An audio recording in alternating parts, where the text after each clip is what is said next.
that of course you have to qualify each of the sections. One more aspect of strategy for that is that the sections are open. You've got the whole 75 questions in front of you and the whole 165 minutes. You can spend your time as you please. And given that factor, the first objective in every section is to get sectional qualifying. If you are targeting 35 plus, the whole challenge in that solving paper is that once I get to sectional qualifying normally will be in the range of 6 marks each, 6.5 marks each, but you can't cut your sectional qualifying too fine, because if you make one extra error and your sectional qualifying does not happen, so your whole year is gone.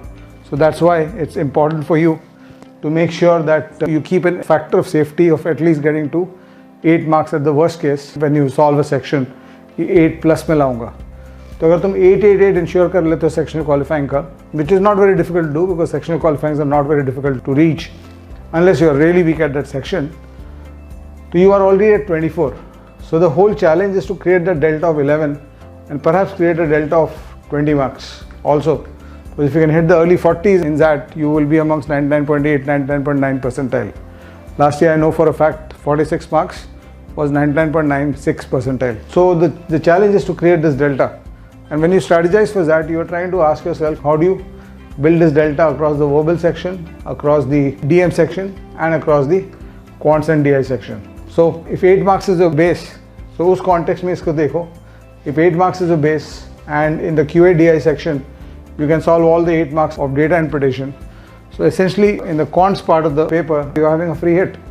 And the quants of XAT will be very similar to the quants of CAT, very similar in difficulty level. You can pick up a question from XAT, put it into CAT, and vice versa. You will not come to know which question it was. So your score typically here will be similar to the kind of percentage scores you have been scoring in your mock CATs and in your actual CAT papers. So if you have been scoring around 30-40% of the questions in mock CATs, 24 questions, you are able to solve 12. यहाँ पे 20 में से normally you will expect कि 10 तुमको आएंगे.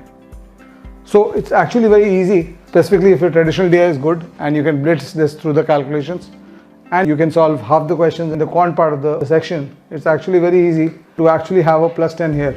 And if you can get a plus 10 here, even if there's a plus 0 here, you are still hitting 99 percentile.